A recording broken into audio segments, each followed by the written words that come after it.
Smack down main ஈவெண்ட்ல Kevin Owens vs CM Punk இவங்க 2 பேருக்கும் WWE undisputed universal championship match. இந்த championship மேட்சுக்காக ஃபர்ஸ்ட் கெவின் ஓவன்ஸ் வர்றார். சிஎம் பங்க் வரும்போதே ஒரு மாஸ்க் போட்டுட்டு வர, அந்த மாஸ்க் கழட்டிட்டு அதுக்கப்புறம் உள்ள வந்தோடனே 2 பேருமே பயங்கரமா அடிச்சு ஆரம்பிக்கிறாங்க. இந்த மேட்ச் ஸ்டார்ட் ஆகுது. அதுக்கப்புறம் கமெண்ட்ரி டேபிள்ல போய் சிஎம் பங்க் வந்து கையெடுத்து கும்பிடுறாரு. அதுக்கப்புறம் உள்ள போய் அடிச்சுக்கிறார். அதுக்கப்புறம் ஆடியன்ஸ் சியர் பண்றது என்ஜாய் பண்றாரு சிஎம் பங்க்கும் கெவின் ஓவன்ஸும். அதுக்கப்புறம் என்ன நடக்குதுன்னு கேட்டீங்கன்னா, கெவின் ஓவன்ஸ் தன்னோட கேனன் பால் மூவ்மெண்ட்டை போடுறாரு.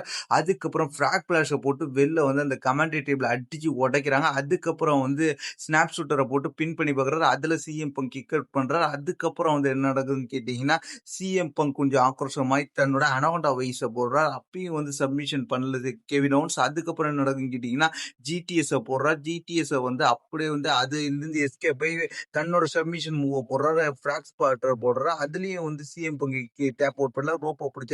அதுக்கப்புறம் வந்து என்ன நடக்குதுன்னு கேட்டீங்கன்னா, இவங்க 2 பேரும் ரெஃப்ரியை வந்து டேக் அவுட் பண்ண நினைக்கிறாங்க. அதுக்கப்புறம் ரெஃப்ரி சிஎம் பங்கு டேக் அவுட் பண்ணி வெளில தள்ளுறாரு. அதுக்கப்புறம் வந்து கெவின் ஓவன்ஸ் வந்து ரெஃப்ரி வெளில கடக்க தெரியாம பின் பண்ணி வைப்பார்.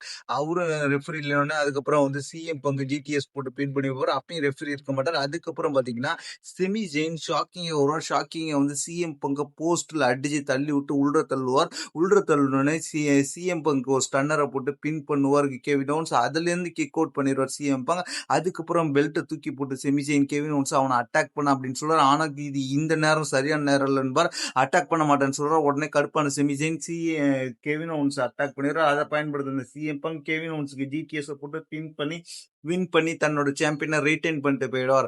செமிசைன் வெளில இருந்து கடுப்பாக நிற்பார். அதுக்கப்புறம் உள்ள போன செமிசைன் சிஎம் பங்க்கு பெல்ட்டில் ஒரு அடியை போட்டு, அதுக்கப்புறம் கெவின் ஓவன்ஸுக்கு பெல்ட்டில் அடியை போட்டு, மீண்டும் சிஎம் பங்க்கு பெல்ட்டில் அடியை போட்டு, இந்த பெல்ட் உள்ளது என்னோட இதுல இருந்து நீ திருடிட்டு போயிட்டா அப்படின்ற மாதிரி சொல்லி ஆக்ரோஷமா பேசி 2 பேரையும் அடிச்சு போட்டு அந்த பெல்ட்டை கையில எடுத்து நிப்பார். பயங்கரமான சம்பவமா இருந்துச்சு இந்த ஸ்மாக் டவுன் மெயின் ஈவெண்ட்.